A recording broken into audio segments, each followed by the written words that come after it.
Thank you for tuning in to Zim Newsbeat TV.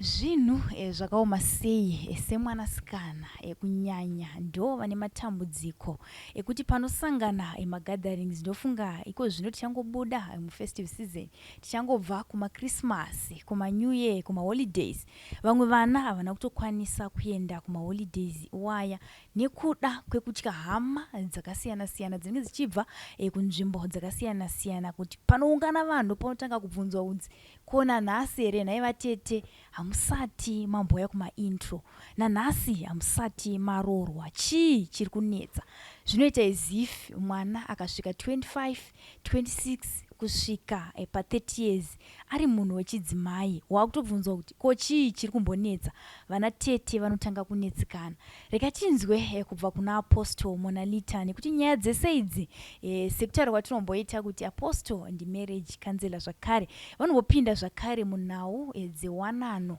vachinyatsonzwisisa vachiita dhipa munyaya idzodzo kuti tinyatsonzwisisa kuti zvii zvinenge zvichiitika pane eji here inonzi munhu anofanira kunge aroorwa kana kuti anofanira kunge aroora at this age. Apostle makadii? Ndiri pangu Elizabeth wakadii? Ndinani nayo kanyuye takapinda sei mugore idzva? Tinayo takapinda. Makaenda here kumaholidays Apostle?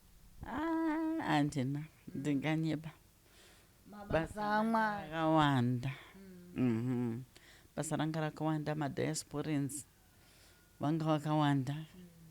Saka waingoti ndo nguva yacho Apostle, ndo nguva yacho tiregererei. Saka kuti uzoende kuholiday pano pakadaro manje unoona kuti no rega ndinozongoenda hangu ndambopedza basa randakatumwa naMwari iri nevadzimu vacho ndozoenda ndonozorora zvakanaka. Inini ndoda kungotendawo Apostle Monalita kuti gore rapera kudai and the year that I've had kubvira kutanga kwandakaita kushanda navo. I started kubata Apostle Monalita ndaita come across video yavo pa YouTube. Ndobva ndangotorawo nhamba pa YouTube last year kunana April. Ndobva ndangovafonera. I was going through a lot. Semunhu anogara kunze kwenyika, I was going through a lot. Upenyu hwemuGermany ndogara kuFrankfurt was really, really difficult. I was going through a lot. One, kubasa. Kwanga kuine imminent retrenchment. Upenyu hwangu kufamba kwemari, kutraya kuita tumabusiness, maprojects andaida kuitawo kuZimbabwe hapana zvanga zvichifamba zvanga zvakangosungwa. Health was inini wacho ndanga ndichitori mutano.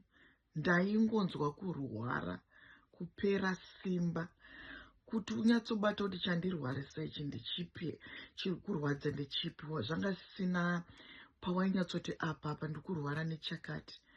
Kunyanya usiku ndokwandaita mataxi ekungorwara. Vana vangu ndine vana vasikana vairi over 30 vatomhandara kuti vamwe vavo vese vatoroorwa vane vazukuru, asi vangu vakangogara. Zvanga zvakaoma ndichiita mataxi emumhuri, kutonzwa kuti ndine vavengi vasiri kuda kuti pasaite chinondifambira chinofamba zvakanaka. Saka ndakataura naApostle, vakanditumira kombo ikasvika kunoko kuGermany zvakanaka. Ndikatanga kushandisa kombo ende ndikapindawo mumagrupu avo ndinotedzera munamato yese religiously. Handina munamato yavo yandinomisa ndichizvidhibanisa nekombo yangu. Gore rapera ende ndoda kutenda Apostle Monalita has been a life, a savior muupenyu hwangu. Health wise ndakagwinya, kugwinya kuti kana kumhanya maresi, mamarathoni, kusumudza masimbi, kunyatsonzwa kuti mwiri wangu ndakasimba. handisi kurwara, handingatauri kuti rwere twemafulu tumaseasonal flu inini pachezvangu mwiri wangu kunzwa kuti ndakasimba zvaindinetsa, zvandaitoona kuti zvazvisi zvega kunge spiritual attacks handichina. I'm a happy person and very fit and healthy person. Vana vangu gore rakunopera kudai, ari pano aintroduce mukomana wake, ari pano ndine mukomana wangu, kubva zvaita uyu next week iko zvine zvitamirira wanano dzavo. PaChristmas apa ndandito nevana vangu nemapartners avo, and it's promising, they're all planning big things for the next. Saka ndinongoda kutenda Apostle, basa kubva kwangunzi kwauya imwe funding, basa you are there until funding yapere, changuramba chita roll zvikafamba zvakanaka. Saka ndinongoda kutenda Apostle for my life, for my girls' lives and relationships, for my job, for my health. Apostle, wisdom yenyu nekubatsira kwenyu ndongoti kunamatirei. Mwari nevadzimu varambe vachikupai chipo chakadai, varambe vakakuchengetai kuti mukwanise kuramba muchitibatsira. Tinotenda zvikurusa. Apostle, kune vamwe vana vaitofona vachiti isusu tatotadza kuenda muholidhi. Oti chiko imari here, matambudziko here? Oti aiwa zvese izvo zvazvipo, but tiri kutozoti tete vedu vekujoni vari kuuya. Ende chaunotanga kubvunza ndekuti nhai masikana nhasi hamusati marorwa. Apostle, kune age here inonzi munhu anofanira kunge arorwa? Nekuti ndofunga kuti ari kwaita anenge aita ne 26 years musikana uyu. Akatotadza Apostle kunoona family yake nekuda kwekuti tete vejoni vari kuuya. Right, pakuroorwa pane age, especially kuvasikana vechidiki, tinotarisira kuti from 18 years to 25 munhu anosanwa kunge amumba, handitika? Right, nekuti 25 tiri kuita kuti kana wambobatwa nemastudies ekuchikoro, handiti, unosvikawo pa 25 years, handiti? Right, ukaona waakuti 26, 27, 28, 29, 30 paipa ibvozoti paita sei paipa apa pasina kumira zvakanaka, nekuti chinhu chinodikwa ndechekuti uzive kuti makore angu aya, handiti, chii chiri kuita kuti inini ndiri kusvika, nekuti vamwe chaiko vanoenda kuchikoro vanosvika pa25 anenge atoo nemunhu wake, watongotaurirana chete kuti rega ndipedze mastudies angu, achitopedza akutoroorwa, handiti. But unoona kuti umwe munhu anenge achitoti handitomborina mukomana wacho, handina anondipfimba, kana kuti ndinopfimbwa nematsotsi, ndinopfimbwa nevarume wane vakadzi wavo. Saka unenge uchiona kuti munhu ari married hapana kana future, anoda kutongokushandisa nguva iyoyo, ende inini handidi kuzozvipinza mumatambudziko nekuti mukadzi wacho paanozvibata yahondo neni. Saka handizozvivi zvaari capable of. Pamwe anogona kundiroya, pamwe anogona kundirongera matsotsi. Saka zvakangofanana nekutoti handina munhu, handiti, wandinaye, kana kuti anondipfimba munhu ari straight, hapana. Saka zvinhu izvo zvinenge zvauda kuongororwa kuti chii chiri kukonzeresa zvinhu zvakadaro, nokuti munhu wechisikana tosiyana nevanhu rume vakomana. Vakomana ndiye kababa wemusha, ndiye musoro wemba. Saka anenge ari kuda kuti ambonyatsotange aita kuronga zvinhu zvake zvakanaka, angave mastudies, nechizoti inenge ndipedze chikoro changu zvakanaka, ndowana basa rangu, ndotangawo kutenga tumidziyo twangu, ndotanga kudii, kuitira kuti mukadzi wandiri kutorawo ndisazotange kutambudza mwana wevanhu, ndisingagoni kana kumuriritira kana kumusapota, handiti. Saka zvasiyana nevasikana. Vasikana tinotarisa kuti from 18 zvichikwira to 25 unosanwa kunge waamumba. maximum tomboti panowo zvakonzesa zvozodini but 30 hausanwa kudarika 30 nokuti ukaona wadarika 30 paane nyaya dzatopo either uri mukadzi wechikwambo wakateketererwa mweya wengozi pauri uri mukadzi wengozi saka kuroorwa kwako kunogona kutora kunetsa nekuti chakaitirwa kunzi munhukadzi akurumidze kuroorwa than kuti mukomana akurumidze kuroora inyaya yepakuzvarapo nekuti pane makore anotariswa kunzi makore aya munhu anofanira kunge apedza zvekuzvara akuita zvekuchengeta vana vake saka ukaona wazodarika ipapo ndo paya paunoona kuti vanhu vanozvara vana zvirema madown syndrome nenyaya yekuti nguva yawanga uri supose kunge uchizvara iwewe yadarika saka toti munhu wechisikana haasano kupfuura 30 asati aroorwa asina mwana handiti unosanwa kunge waroorwawo waane mwana handiti tomboti waroorwa warambwa mu30 unosanwa kunge wakutotaura kuti ndakamboroorwa but marriage yacho murume kana kuti akafa kana kuti takarambana takatadza kunzwisisana handiti kwete kuti une 35 years urikutoti handisati ndatomboroorwa handisati ndatombouya handina kana mwana ipapo panoda kuchenjererwa nekuti panenge pari kutoratidza kuti pane zvawakaitwa uri mukadzi wechikwambo uri mukadzi wengozi saka wakatokedzwa pane munhu ari kutokushandisa uri mukadzi wemumwe munhu kada kutarisa vanhu iwayo Elizabeth hope dzawo kurota wachisangana pabonde nevakadzi even varume vanosvika ma40 years waya asina kuroora handiti bhosi varume isu tinotarisa kuti kana kuri kugadzira upenyu ngaasvike maximum yake ngaiite 35 kuvarume maximum yake 35 yekuti angaromboita mastudies ayo anga achidii basa this that angarombogadzirisawo kuti paanotora mukadzi wake anga akarongekawo saka varume maximum yavo is 35 ukaona munhu achibva pa35 achienda mberi isafu chikweseni make even uri musikana uri kuona murume ane 36 37 38 39 40 ari kukudza kuti handina mbobvira ndakaroora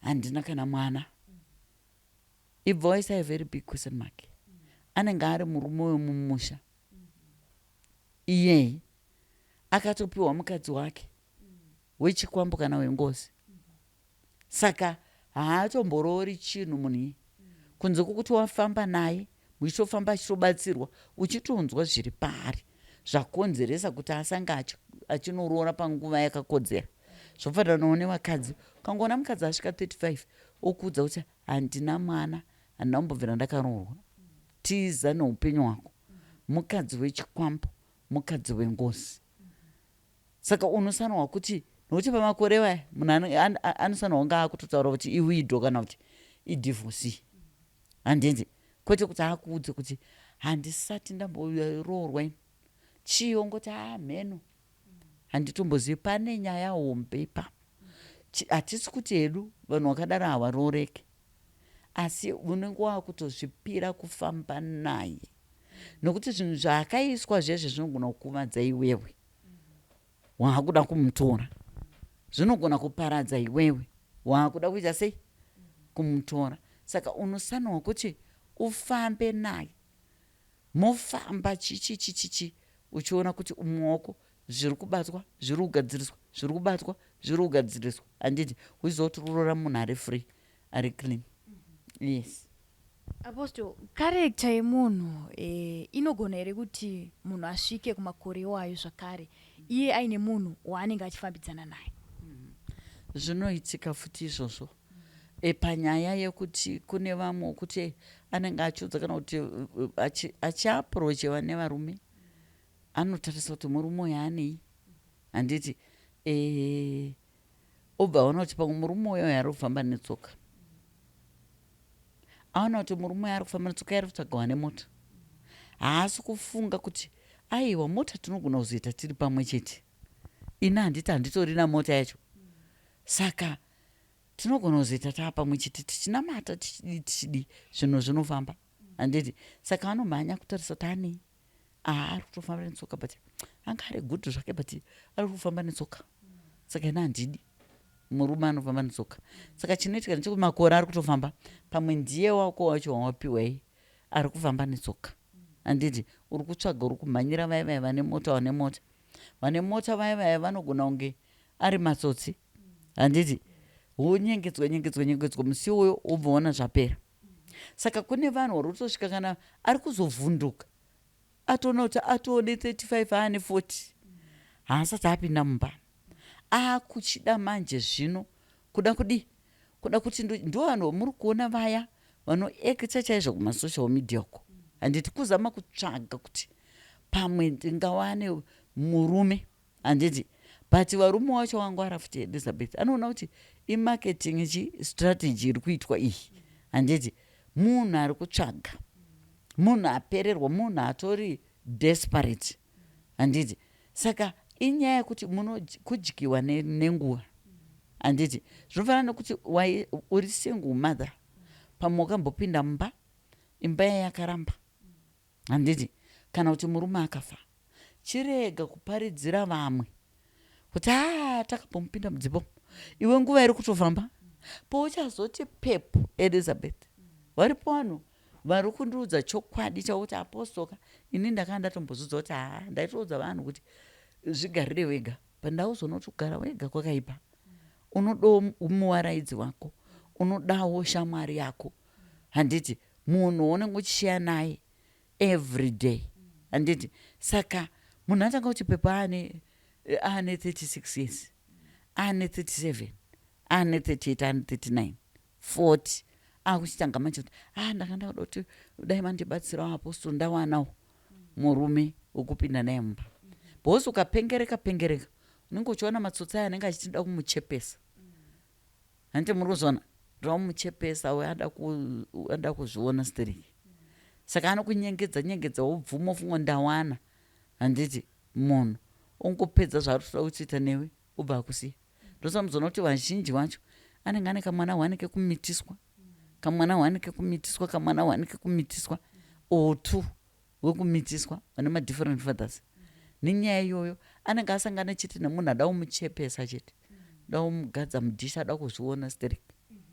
Saka munhu anosvika makore awa nenyaya yekuti pamwe hapatomborina kana mhepo iripo, but nenyaya yekuti ari kusarudza kuti uyu aneiwe haana mari, haasi kuziva kuti aiwa mari inouya tiri kunamata mwari uyu nekukumbira kuvadzimu. Unotozoona munhu waunge uchifunga kuti irombe asimuka boom aane mari handiti. Tatarisa apostle kune vamwe vasikana vanogara vachibvunza kuti chandingazive nacho kana chandingaone nacho kuti kune vakomanawo apostle vekuti kudzimba dzavo vakasimukira vane mota nechichichi. Vamwe bva vati munhu atone mota akaishanda rini murume wemunhu. Saka vanenge vachibvunza kuti tingazive sei kuti uyu haasi murume wemunhu, kumba kwavo kungori noutumari, kana kuti topa difference ipi chingaite kuti tive safe pakuenda kuvarume vanhu. Right, izvo hazvimbonetsi zveElizabeth. One, munhu kana asina mukadzi ari free kuti ukurumidze kuona paanogara handiti. Munhu kana asina mukadzi handiti kunombotamba nga muchionana henyu panzvimbo yenyu pamune muri kuonana kuti muzivane chichi handiti. Then next thing, murume agutsikana kuti I think this lady ndiyo ndinogona kugarisana naye, ndiyo ndinogona kuroora handiti. Akunokuratidza kumba kwake kwaanogara handiti. Akuratidza kumba kwaanogara, iwe uchatenderera tenderera uchida kuona kuti zvese zviri right here, hapana here saini iri kuratidza kuti mune mukadzi mumbomo. Nokuti pamwe vakadzi vamwe vanenge vari kunze kwenyika vachishanda vachitotumira murume iyeye mari kuti bhizinesi rakati rifambe, bhizinesi rakati rifambe, bhizinesi rakati rifambe. Saka pamwe dzimwe nguva vamwe vakadzi vanosiya vakira zvinhu zvavo vachitoitira pamwe hama kuti pane hama dzimwe dzisiri right, zvinhu zvangu kuti ndingosiye zviri pachena, anogona kutora woenda unondigadzira. Handiti kunyanyanya vakadzi vanenge vachitotya kuhama dzevarume kunyanya, handiti right. Saka anosiya zvinhu zvakakakira mumaudhupo. Saka iwewe cherechedza kuti mumba umu hamuna here sainoratidza kuti mune mukadzi, tomboti waona kuti hapana sign, handiti chitsvaga futi, handiti kuti kuhama dzake ari kuintroduce here, handiti ari kuda here kufamba newe papublic, kwete zvokunzi anzi let's go for dinner ka kwamanheru, ungoendeswa kuzvirestaurant zvimwe zvakangodaro zvokuti hakuna anenge achiziva kuti hakuna kana munhu anomuziva ikoko, handiti iwewe chiona kuti waintroducwa here kuhama dzake, ari kufamba here newe papublic, handiti ukaona uchiwanzwa vozoti pane nyaya, pane kune mukadzi wake. Saka iwewe suduruka, usamhanye maningi, womuudza munhu kuti no, kusvika wakusununguka kufamba neni papublic, kusvika wanondiratidzawo kuhama dzako, handiti ndo pandichasununguka kuzenge tichitaura tese. Kana munhu achikuda pachokwadi anotokuti aiwa no problem, handina kuziva inini, handiti kuti ndo zvaunoda, ndanga ndichifunga pamwoda tichiri kumawambo tichadai, aiwa saka dhee rakati tinoenda ndonokuintrodusa kuhama dzangu, enda unointroducwe kuhama, handiti after that chitarisa kuti ari kusununguka here kufamba newe papublic. Hama idzi apostle vazhinji vachema nadzo zvakare pahama ipapa tinozoona vanhu varamba naapostle kana kuti munhu ane pamuviri uzonzwa kuti akaintroducwa kumafriends vaitonzi nditete kana kuti hanzvadzi yake akanga atori girlfriend yake yakambodana nayo kumashure kana kuti yakanga itori mabesta zvekuti unotozoona kuti ko vainzi ndiwo bamunini wandaiti ndiye munin'ina wake havasi bamunini itori friend yake zvakare, vainzi ndiwo gogo ndimai vefriend yake. Apostle vanhu voziva sei kuti chokwadi ava ndiwo mai vake? Zvivharo zvawanda kunzoo kuapostle, vachema vana kunzoo. Right. Chinhu chinoitika ndechekudai, ndinoda kungotaura Elizabeth, munhu ari kukuda pachokwadi haana zvese izvozvo, haana drama rese iroro kuti anenge achikuintrodusa kumafriends achidii, meaning anenge achiziva zvaari kuita, ari kutoziva kuti ane mukadzi out there, kana kuti ane munhu chaizvo zvaari kuda kutorora, but munhu pamwe anenge ari kure, ari out of the country waanenge ari kutoronga naye vachimboronga chidii. Munhu ari kukuda pachokwadi asina hutsotsi humwe hwakawanzika, handiti zvinhu zvake zvese zvinenge zviri pachena, hapana paanokuwanzira, hapana paanodi, zvinhu zvake zvinenge zviri pachena. Chinhu chendinongoda kukurudzira chito ndechekuti vasikana vacho ngavaregerwewo kumhanya, nokuti ndiwo ane speed yekutofunga kuti handini ndanese, obva amhanya stereki asingaoni.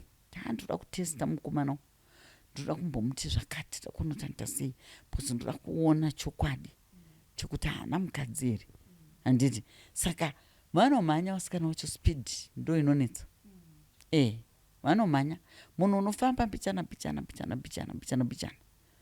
wamuisa paprofile picture ukaona achikutaura kuti ndibvise ipapo, vozoti pane nyaya. Uri kumuposta kumastatus ako rudi okuti aiwa ina handidi zvongopostwa ini kumastatus, handidi zvokuiswa paprofile, ibva waziva kuti pane tsoro dzake dzaari kutamba, handiti. Saka iwe chitanga kuda kuti chidzoka mumashure mbijana, chitanga iwewe manje kuchimupa task rekuti unyatsoona kuti munhu uyu zvakamira sei. Zvinonyaya yekumhanya yespeed yeama 2K, anomhanya achifunga kuti ndini ndaanese. Tatarisa apostle panhau idzodzo zvakare tikuona kuti vakomana vacho vari kuchema zvakare kuti pane nguva yekuti kana kumba chaiko kumagatherings, kumafamily gatherings, vabereki ndo vakutotanga kuchuzira vana kuti uya musikana wakauya naye uye Wadii watora kana ningi zvinoita here apostle pachivanhu chedu kuti kana mubereki kana hama ikwanise kuchuzira mwanakomana kuti wadii wasiya rumbi watorana nataonga.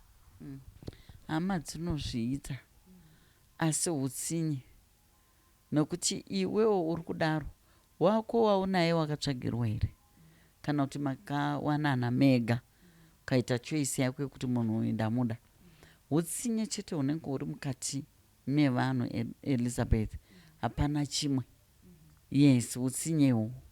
Siyai munhu aite choisi yake, azvisarudzire munhu waari kuda mukati meupenyu hwake. Yes. Aiwa, apostle, ndofunga pane testimony apostle yakambouyawo nekwatiri ichinge yabva kwamuri. Vamwe amaiwo vaitsanangura kuti ndine vana vangu vasikana vakutosvika ma30 something years hatisati tambonzwa kana kuona kana kufungidzira kuti pane vavanenge vachifambidzana navo, zvichiratidza kuti vana ava vaisatombopinda muwanano zvachose kusvika kumakore waya apostle. Ndoda kuziva kuti pavakauya amai ava nedambudziko iri, muchitarisawo apostle nekutarisawo nekubatsirwa nevadzimu vavo, chairatidza here kuti chaikonzeresa kuti vana ava vasapinde muwanano chii? Right. Chairatidza ipapo, Elizabeth, vana vangu vasina problem, but mai ndo vanga vakasungwa, ndo vanga vakaiswa mhiko yekunzi hakuna chaanobata muupenyu, uyezve haasanirwi kuenjoya the fruit of her womb, kuti vana ava vangoite semaromberombe, vana ava vatadze kuroora kana kuroorwa. Saka ndo zvinhu zvakaitika pavari, ivo ndo vanga vakatogadzirwa, kwete vana. Yes, saka zvakanzi chese chinobuda paari nechakabuda paari handiti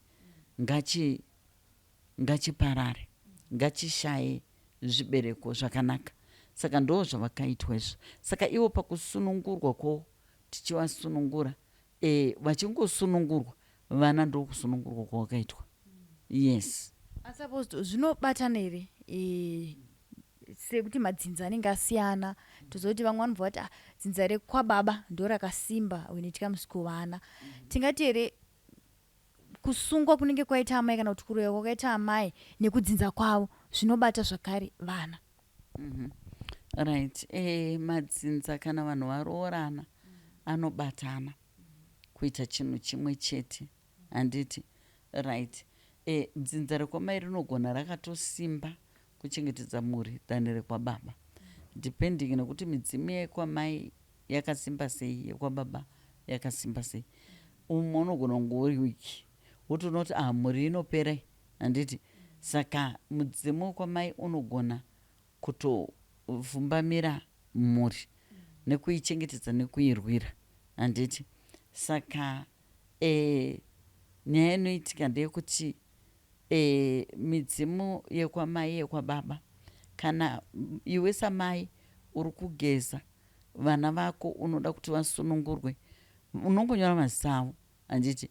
Wakutokanda mubhaketi munenge mune minamato uri kugeza, handiti? Wakuchitotaura kuti vana vangu ngavasunungurwe, handiti? Imi vaera mwoyo, vaera shumba, sunungurai vana ava, handiti? Imi vaera nyati, vaera shumba, handiti? Sunungurai ichi, sunungurai vana ava. Saka unotoita zvinhu zvacho uchitotaura midzimu yese kwamai kwababa. Apostle, patiri kufamba tiusangane nyaya dzekuti kune vana vekuti vanenge vasiri kuroorwa, pavanofamba paya vanonzwa kuti mutupo wamakapiwa hausi wenyu, ende munogara pasi naamai munobvunzisisa, ndo vanoziva kune dzinza renyu. Zvinokonzeresa here apostle kuti munhu asaroorwe zvekuti wazongopiwawo nhumbu yekwashumba yapiwa kwachuma, zvinokonzeresa here kuti vana vatadze kuroorwa? Zvimwe zvacho zvinokonzeresa, handiti? Especially kana midzimu yekwababa vana ivavo yakasimba. Saka kukaita hama kana kuti baba wacho wakangotaurira chete handiti kuti onai vana vangu vari musango, ndiri kuda kuti vadzoke, ndiri kuda kuti vauye, ndiri kuda kuti kana kuti pashaye anobvisirwa pfuma yake asiri mukati memusha unoyu, ndo zvinozokontribute kuti munhu aroorwe, munhu arori, handiti nenyaya yekuti pane uteketerwa hwakatoitwa kuvadzimu. Saka nyaya inoitika ndeyekuti unozoti kana kuti wafamba wochinzwa saizvozvo kuti kana kuti mudzimu wamurushandisa hausi wenyu, bvunzai mai wenyu wanyatsokuudzei. Panenge pabatwa kuoneka kuti mudzimu zvechokwadi vari kuwana maivo vanodaro, vaivo kuti vanoitaita vana makasiyana siyana. Saka anogona kusatomboziva, pamwe anosangana nemunhu iyeye havana kutombobvunzana mutupo yacho kana chii, obva azoziva kuti aane nhumbuleta. Pamwe munhu uye akanga kari ikako chete kavatongosangana wachiita mabasa avo erimai, then haazomuoni futi munhu iyeye. Saka mutupo anenge asina, anenge asina. Saka tinge tichiti vanhu ivavo vasina mutupo, vasingazivi mutupo yavo, kana kuri kuti vanoda kukanda bute pasi, ndakambobvunzwa futi nemumwe, vanoda kukanda bute pasi kana upfu pasi vachitaura newe kwavo, kungotaura kuti vari kumhepo, ndini ningi, handi mai wako unenge uchivaziva, ndakaberekwa naningi, asi havana kundiudza mutupo. Asi muri kumhepo munoona zvese, mwana wenyu ndachema, tauraiwo neni kunyange kuhope, mundiudze mutupo wangu. Pano umwe akati ndamuudza izvozvo akatanga kungorota chete ane tsoko ichimutungamirira pamberi pake, tsoko ichidii. Ndikamuudza kuti ndo mutupo wako iwoyo, watoudzwa, watobuditsirwa pachena, ndo mutupo. Paakatanga kuzonga akutaura mutupo iwoyo, handidi unyepa yandisapedzi, munhu akavhurwa kupurumutwa kubasa kwanga ane makore kusana promotion, but akatanga kupurumutwa kubasa ihwo achibva asimudzirwa kuiswa pamusorosoro. Saka ndo zvacho zvinosanirwa kuitwa nevanhu vanenge vasinganyatsozii mutupo yavo, vanhu vanenge vasinganyatsonzwisisi kuti zviri kufamba sei muzvinhu zvemweya. Takatarisa apostle, iyo testimony yekutanga iyoyo yange yakazara nematambudziko. Mama ivo vanga vakamomoterwa nematambudziko akasiyana siyana. Vachiuya matambudziko avakauya nawo pano kuti vazosvike pakuloketa akanga ari right. Mai ava vanogara kunze kwenyika, zvavanogara kunze kwenyika kuma-European countries uko, wakandibata pafoni, ndokubva wabhuka kupinda mudare online. Takapinda mudare online, mweya ukataura nowo zvese, vachiti ichokwadi. Hondo yacho yaibvawo muhama dzavo, vachirwidzana dzimba dzakanga dzasiyiwa nevabereki vavo. Vabereki vavo ngo vane dzimba 4 munomu. Saka kwakurwidzana dzimba idzodzo. Wakanga wati agare ipapo ndiye akanga akuchiroya manje, kuti pashaya anodzoka pamaproperties iwayo evabereki. Saka vairwara zvokupotsa kufa mai wavo, zvikavakanganisa even nekubasa, bhosi wakaita 3 months vasingakwanisi kuenda kubasa. Asi ndairamba ndichivapa hope, handiti yeupenyu, kuti aiwa hamufe. Waichema kana pafoni chatoti aiwa hamufe, mina mati tiri kubata yakakosha, yakasimba, Mwari vanokusunungurai, handiti. Saka wakasvika kusunungurwa mai ivawo kusimba kuita gwindiri. Uyezve dambudziko kuvana vavo, vana vavo vakatoroora vamwe wacho December uyu, handiti. Vamwe wacho ndo vari munyaya dzavo dzavachiri kugadzirisa, asi waitoti April, handiti, vari kutowana maroro, handitika, kubva kuvakwasha, then vakomana ndo vakaroora December. Saka zvinhu zvakanaka izvozvo, ende zvakangobva pakutanga kuziva kuti aiwa midzimu yedu iriko, handiti, then kokuchivashanda, kokuchivabatsira. Takatarisa apostle, sekutaura kwamaita mukati chakatozotanga kunetsa munhu akanga asiwa hama kana kuti hanzvadzi kana kuti mukoma akanga akugara pamba ipapo. Takatarisa apostle, chinoita kuti vana vanyamunhu vazosvika pakuda kubatirana mushonga kana kuti pakubatirana mushonga chii? Right, chinodaro chinhu chese chakaipa chinobva pagodo, chinobva pagodo neruchiva. Saka ndo zvinhu zvinoita kuti vana we-same blood vatange kupandukirana, vatange kuroyana, vatange kurwisana.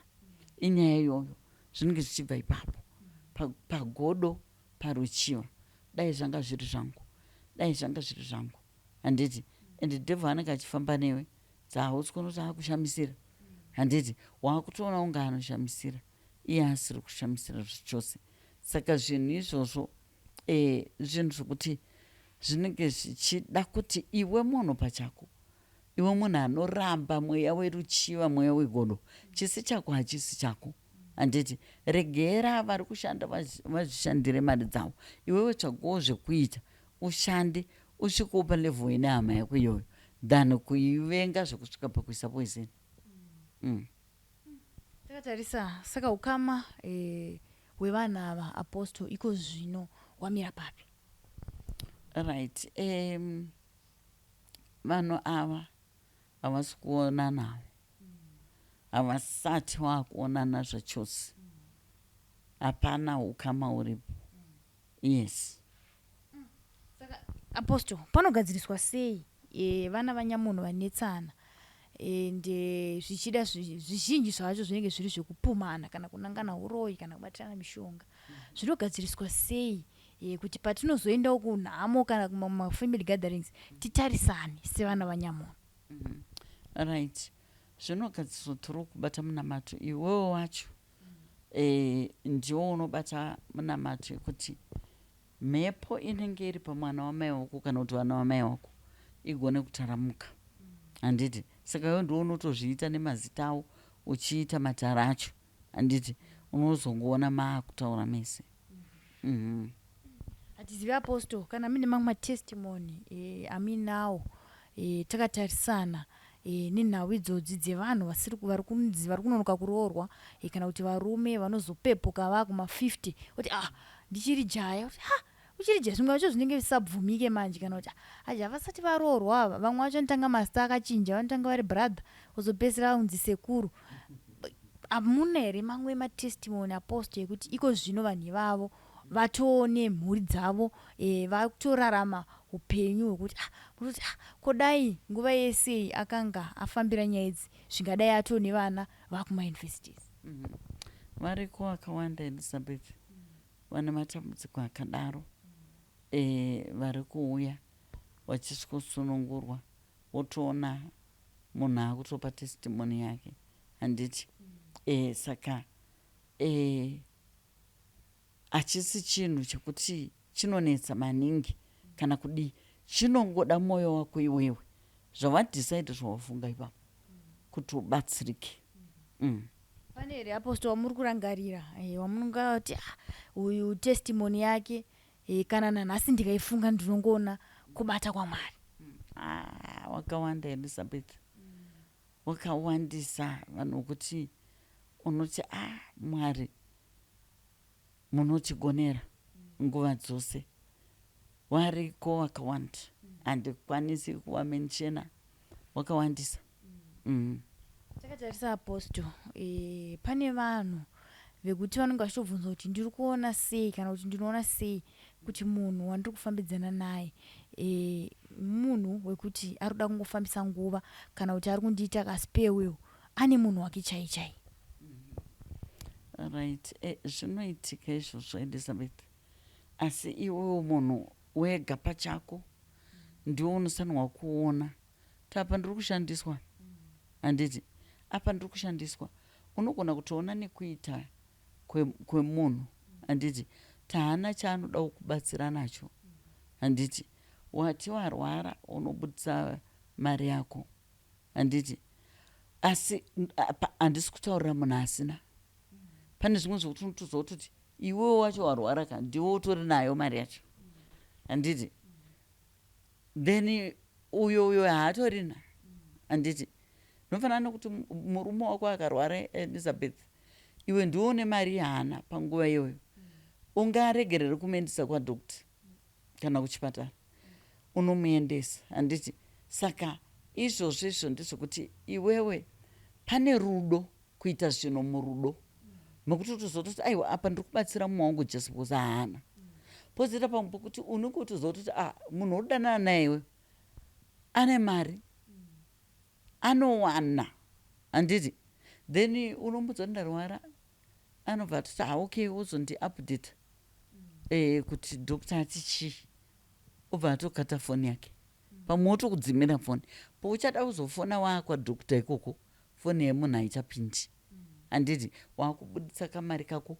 waakubhadhara iwewe chi kwadokta wapindana nedambudziko rokuti ndiri kutaura vanhu vasati vakugara wese vachiri kudanana chete nokuti wandibvunza kuti unoona sei kuti apa uri kushandiswa handiti waita dambudziko iwewe mumba chaimo handiti pamwe ifinancial problem uri kuda rubatsiro rwake wokuti ambokujege ipapo handiti anobva akuudza kuti haizvozvizvi ndatokuchinhoi I am very sorry ega ndikuzoona plani chichichichi ndiri kutoenda kuzambia ubva ambokudzimira foni for 2 weeks kuti uzvisote uone kutsvaga mari dzako zvingiri chikafu chako udini hapana maevents ekuti ibirthday rako ivalentines day mumachristmas muchi hapana kana paakambokuspoilawo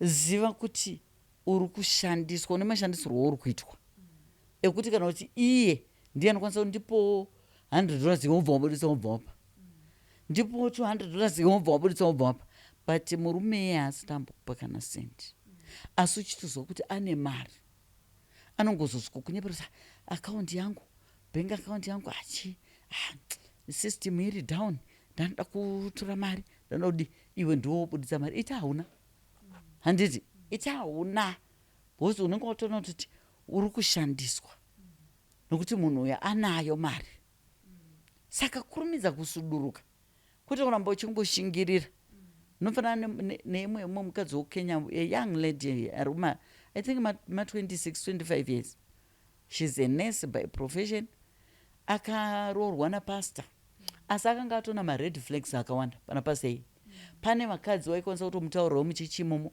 titodanana pane vasikana vamwe vaitodiscover kuti munhu uri kusaluni totaura nyaya kutonzwa murume wako your fiance ndiye ari kutotaurwa wotoda kubvunzisa kuti muri kutiko ndipastor wangu wedu wechichi waakunyaraka ndipastor wangu ida unyatsonzwa nyaya wotonzwa achitotaurwa he's a womanizer uyawe chichi zvakadai then iwe unonyengetedzwa at the same time ari kukumbira mari munhu akadaro ndipo mari yezvakati iwe ndio nesi yeye akazviroora audzonzi mari dzangu hadzina kubuda hadzina akanzi hauna here angakupei mari hauna here mari iye abva atora mari kuloni akazviroora but marriage iyo haina kwaikasvika after 6 months akadivorca that pastor atobata futi kuti ari kudanana naled pastor wemuchichimomo futi achingonyeperonzi tiri kuenda kucrusade yakati tiri kuenda tine conference kwakati tiri kuenda iye ipapo anenge achitonosangana nevakadzi asi akamanikidzira unopinda anyengetedzwa sweet tongue akazviroora handiti murozvona saka mared flags vanhu vanonge vamaona Elizabeth but munhu anga cha pamwe achachinja pamwe munhu hapana kuchinja and matowo mumba ndo panotozoita wese manje makutogara mese mared flags aunenge waoneswa iwayo ibva wasuduruka ibva wangomutaura kuti no inini ndazonyatsofunga kana wangu mambobvumirana zvamabvumirana ndambonyatsofunga kuti timire ndambofunga kuti timire pane zvinhu ende budira munhu pachena pane zvinhu zvaunofanira kutanga wazvigadzirisa iwe. Pane zvakati zvandakabata pauri, une nhema sterek, handiti, and futi mafambiro ako haasi straight. Ndiri kuona kunge unoita humanizer. Munhu mutaurire chokwadi, womuudza kuti no, saka ndakumbomira. Ndakumbomira, handisi kuda hangu. Ibva wabhuloka munhu akadaro. Usaitoti aramba achikuisira tumasweet nothing pameseji. Usaisirwa tumasweet nothing pameseji. Ndo zviri kuurayisa vasikana wakawanda. Ndo zviri kuurayisa vakadzi wakawanda. Tumalyrics tuyato tuya hatushandi. Tunoshanda chete pane rudo rwechokwadi. Kuziva kuti munhu izvozvo zvinhu zvakutotaura izvi zvarutorevesa izvi. Handiti. Kwete kuudzwa tumalyrics kuti uri kufowadirwa zvaudzwa mumwe. Ndo zvaunofowadirwa iwewe. Saka hapana zvaunenge uchiita ipapo. Yes. Apostle, chinozoita kuti vanhu vasaone mared flags achii. Unotonga uchitoudzwa kuti but mukomana wako anodai nevanhu vanomuziva. Asi iwewe manje ndionoita ngo ndionomuziva kudarika vanhu vese. Ndo tumasweet nothing tuya twandataura Elizabeth. Ukazoteri ndichakufowadira ningirikini link yacho this young lady ndiri kutaura kuKenya. Because aibvunzwa paenda kuti but mared flags wakanga waona. Pachakazita kuti unopinda mumarriage kutochata. And uchiroorwa nemari yako. Uchipinda kunochatazve nepart of your money. Handiti. Chii akati murume kana akauya akagara. Imimi ipapo munogona kutadza kubhirivha zvinhu zvandiri kuudzai zvaakandiita. Ndezvechokwadi. He is very calm, cool, soft. Pakutaura. Zvekuti zvinhu paainditaurira, achinditaurira masweet nothing yake, ndaitofunga kuti because aibva kuti it was my past, don't worry neizvozvo, apa takuda kutanga zvitsva. Kukuroora chete izvi zvese zvawanga uchinzwa izvi, zvese zvawanga uchimboona izvi, haufa wakazviona futi, uchinyeberwa. Saka ndo zvaakaita. Saka ndiri kutaura inini kuti vasikana vakawanda kana vamwe vakadzi vakuru chaiko. Because kune vakadzi vanouya panapa amitiswa aane 40 years. Ko kwakanaka munomitiswa maane 40 years. Dzapostoka. Kune varume vanonyeba kunzoko. Handi muruzona. Usanyanye kuteerera zvinobva mumukanwa memunhu. Handiti. Chako iwewe make sure kuti ataura zvaataura handiti. Iwe chitanga kuzviteera mumashure. Kuti uone kuti ari kuzadzikisa here. Ari kuzadzikisa here. Handiti. Zvinhu zvato ukaona ari munhu anongoenda achitaura mangwana akuudza ichi, mangwana ako, ende pazvinhu izvozvo 100 zvaakuudza pana kana 1 chaaita fulfill. Ibva waziva kuti uri kutambisa nguva. Suduruka pamunhu akadaro. Zvisudurudze nguva ichiripo. Yes. Takatarisa ipapo Apostle, inanzwa muchiti musikana akazviroora. Apostle, mazuva ano, nyika yedu, sekuziva kwedu zvinhu zvakaomera munhu wese. Pane vanhu vaibvunza kuti ndingati ndazviroora here, ndapawo mukomana wangu a certain amount, tichibatsirana pane zvimwe zvinhu zvichida akuda kunoroora, asi mari hadzisi kubatana. Ndingati ndazviroora here, ndamupawo kamari kekuwedzera. Maroro, Elizabeth. Atombodi kwisendi rako iwewe mukadzi. Handiti.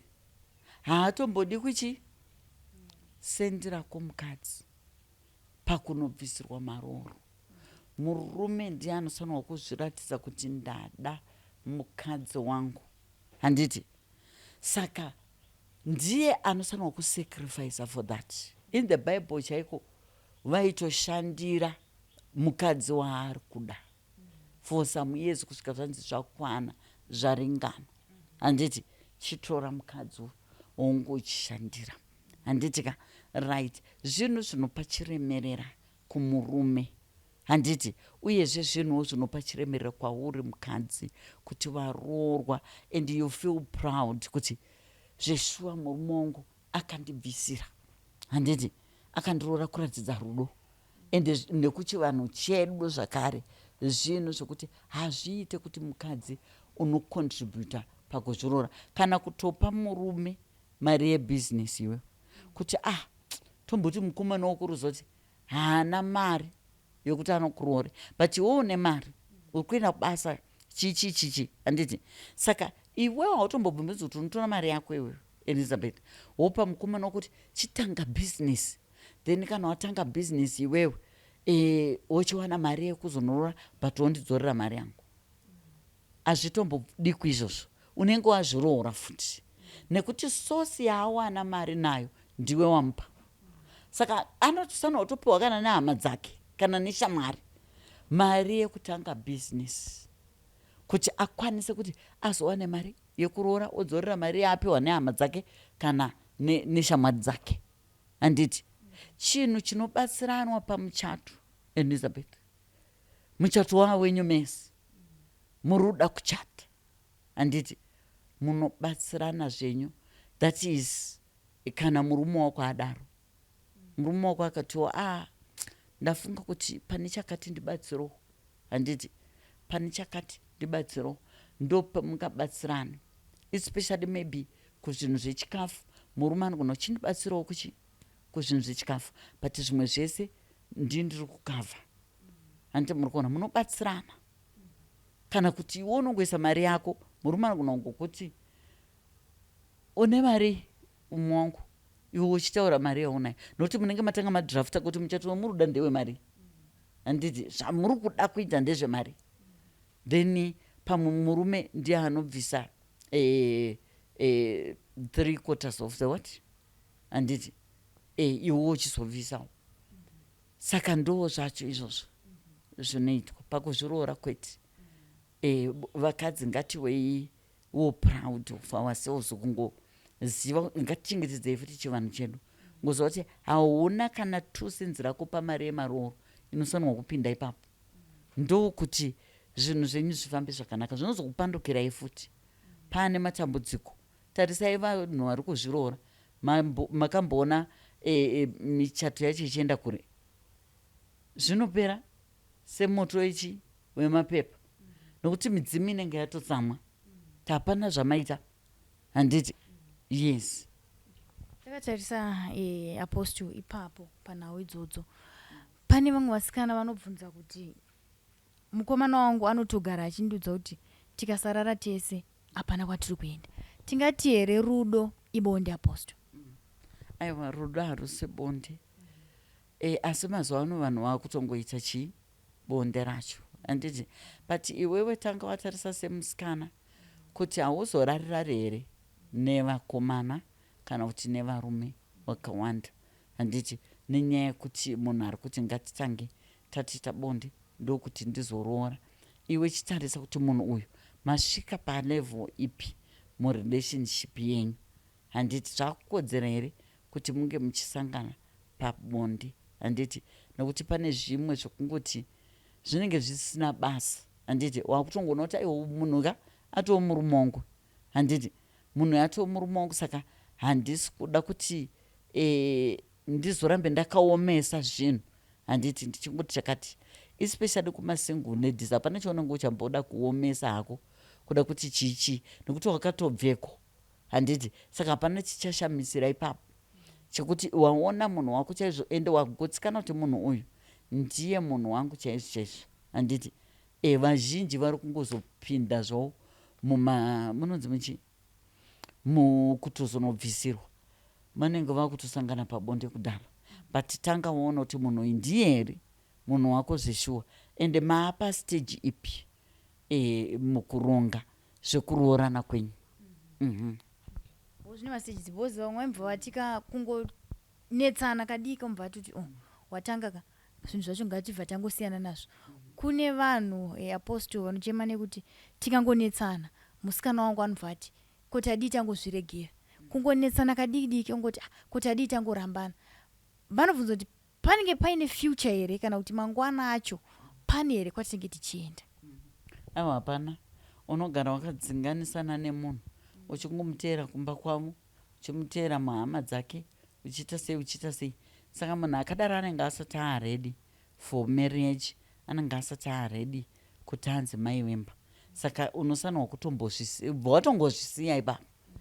Siya wotsvaga vanenge vagadzirira kuda kupinda mudzimba.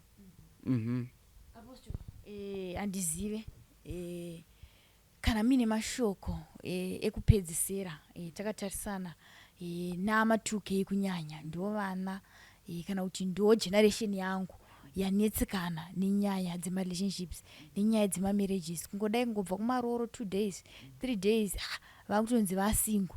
Ko zvinenge zvichifamba sei? Ndepi kurudziro yamungade kupa kuvana ivava Apostle kana kune vamwe zvakare vakusvika kuma30 kwatambotaura kuya kuti akutotya kana kusangana nehama dzake kuti unenge wakutobvunza kuti nanhasi hamusati maroora hamusati marorwa zviri kumbofamba sei? Mashoko amungade kupa Apostle ekurudziro kuvanhu ivava kugeneration iyoyi ndekuti kudei? Right, ndoda kukurudzira kuvana vechidiki vari kupinda mumarriages vachizobva vakurumidza zvekubuda. Ini ndoda kungotaura ndichiti zvinhu izvi 1 zviri kubva paunyopi, 2 zviri kubva paunhu husina kunaka. Handiti iwe wajaira hausati wapinda mumba, wajaira kutenderera kuti maweekends hauna night club yausingapindi. Maweekends kwese kunoitwa mafaro unenge uriko. Uyezve mumba unongobuda. Vari kuvana vakadaro kuti vana mai vacho vaneta. Handiti murume make chaimo haklina hadini. Kungobuda. Une hunyopo hwekusuka maplate chaiyo yawadyira. Saka kana wamai wemba waroorwa manje, wakutarisirwa kuti uite maduties ako samai. Kuona kuti mumba muri smart here, mumba makachena here. Kuona kuti wakata down mafara ayaya awanga wakajaira. Handiti otora tunhu tupanze utu. Wakukata down mafara ayaya. Handiti kuzwa kuti apa ini zvandaita maweekends hazvichaiti, ndakutorongana nemurume wangu. Kana chida kunorefresha utonoti kuenda kupi kunhu kwakadzikama. Handiti ende kusipenda kwenyu ngakuve kushoma. Makutanga kuona kuti aiwa hazvichaiti kuti tinge tibuda. But nyaya iri kunetsa pavana vechidiki vava mazuva ano ama2K, zvavajaira kuita zviya vari tumagrupu wachienda kumafaro wachiti ndo zvananga kana apinda mumba ndo zvaakuda. Kutoti every Friday akutobvunza murume kuti kwatisi kuenda out, kwatisi kuenda out. Handiti murume ototi no, I have got work to do. Handiti ndine zvakati zvekubasa, madocuments ekubasa andoda kupedza kuti ndidai. Ndine zvakati kana kuti zvekushopu, ndine zvakati. Then munhu anotsama 5 ndo panotanga paya akutanga manje kuti nemafriends ndakatozviparira baba wekwangu inini zvekuti wafambirane nenguva, hawatombodi kufambirana nenguva, hawatombodi kudi. Ndo paakufurirwa paya kuti aiwa haiwe wadi kuchongotsvaga chimudhara chako chinopota chidini chaunoenda nacho out. Ndo saka muri kuona kuti mamarriages iwayo haasi kugara. Anobuda kuda kutanga kudzokera futi kune zvemafaro zviya. Havasi kuda kuadjusta ama2K. Kuti aiwa ndaamai wemba, saka izvi hazvichaiti izvichi. Anoda kuramba ari mungoma yake iyoyo. Yes. Apostle, pane nyaya iri kunetsa mazuva ano yekuti varume vari kuchema kuti ama2K havachazive dressing yekupfeka munhu achienda kunoona amwene nedressing yekupfeka tichienda out. Pane patsanuro here, pane musiyano here Apostle, kana kuti crop top yangu kana kuti goof out rangu rakanaka kwandinge ndichienda ikoko, dipendi nekuti munhu wandiri kufambidzana naye ari kuzvida here? Right, zvinodipenda. Toona wamwene wako kwakamira sei ikoko. Uye murume wako ndiye anenge achiziva kakumba kwavo. Ndiye anotokutaurira zvekupfeka kutoti izvizvi muna kwatiri kuenda uku, aiwa pfeka izvi. Iro rabasa remurume wako iro rekuti haungabudi nemunhu wouri kuona akashama uri kuenda kupi naye. Handiti saka pane dressing dzekuti anogona kuita muri mega, pane dzimwe dzekuti pamuri kuenda pavanhu ngaanga akapfeka zvinhu zvakadzikama. Handiti saka ijutira kumurume iwe. Zvinofanira kuti mukadzi unosiya murume achibuda asina kupfeka zvinhu zvakamira zvakanaka zvokuti vanhu vanoti baba wane mukadzira chiko chawakatipfekera ichocho. Handiti yaamhosva yako iwewe mukadzi wasiya murume achibuda akapfeka zvinhu zvisina kumira zvakanaka. Tinotenda apostle, handizive kana mune mashoko amungade kuudza vanenge vachida kuzokutsvagai kuti apostle tovaona kupi, vanobatsira sei. Mashoko iwayo akatikoshera apostle, nekuti une vamwe vanhu vari kungobirwa apostle, kunzi ndini ndiri pano, ndini apostle, ndini kandai mari dzenyu, vanhu vasiri kuziva kuti apostle tovabata sei. Kune vamwe vanhu apostle vakutotengesa nhamba kunzoku, kana uda nhamba dzaapostol monalita ndinadzo ndokupa isaka 10 kacho. Vanhu havachanzwisisa apostle, votanga vaita mavhidhio calls here, vanokubatai sei kuti wanyatsoita make sure kuti apostle ndivo vatabhuka navo appointment. Right. Munhu watora nhamba zvako unongofona, handiti unofona kana ikadayirwa nemumwe. Vazhinji voice rangu vakuriziya vanobva kuti totaura naapostle. Vamwe vanokumbira apostle ndingaite vhidhio call ndonyatsoona kuti ndimi, saka ndotomuti it's okay. Kana ndikaona kuti ndichiri busy panguva yacho ndogona kuti chindifonai after kana kuti 20 minutes kana after 1 hour, handiti then toita vhidhio call monyatsoona kuti muri kutaura neni zveshuwa. Saka hakuna anozotsotswa kana kuita sei. Uyezve ndongoda kusiya mashoko ekuti hakuna dambudziko risingaperi. Mai avo vanga vakaremerwa zvikuru, voti kuvana, voti ivo mabasa anga amira, zvinhu zvese zvasunga ivo chaiko waapa point of death, handiti vachatakwa vachidii. Asi wakasunungurwa paurwere, wakasunungurwa izvozvi kumabasa. Munhu ane basa rake rakanaka chaizvo, vana vake vari kushanda, vari kupinda muwanano zvakanakawo. Saka hakuna dambudziko risingaperi. Ukaita shungu saiti zvaizvo kuti nenyaya yekuti ndafamba ndaneta, une pako pawakanzi apo ndo pachazoperera matambudziko ako. Ikoko uri kufamba kwacho hazviri kuti vanhu ivavo havasi kubatsira, vari kubatsira, asi vane zvimwe zvavanenge vachibvisa kusvika wazosvika pamunhu anozopedzisa maproblems ako. Yes. Mazvinzwira imwe reZimbabwe vananga ndichitandara navo ndiapostle Monalita. Nhasi uno tanga tichitaura nezvekuti pane eji here inotarisirwa kunge munhu achinzi aroorwa kana kuti aroora. Sekutaura kwaita apostle, hanzi kana uri musikana totarisirwa kuti kubva pa 18 years kusvikawo pa 25 years, ukazoona wakusvika kuma 35 40 ngazvichiva nechinangwa kuti chii chakakumisa kusvika ipapo. Asi fambira nyaya dzacho nekuti makore wayo hana kujairika. Vanoda kubata apostle, nhamba ndodziri kubuda pazasi pescreen. Tizosangana zvakare pamamwe maprograms. Zita ndinonzi Elizabeth Nyaguyo, tichiti chesarai.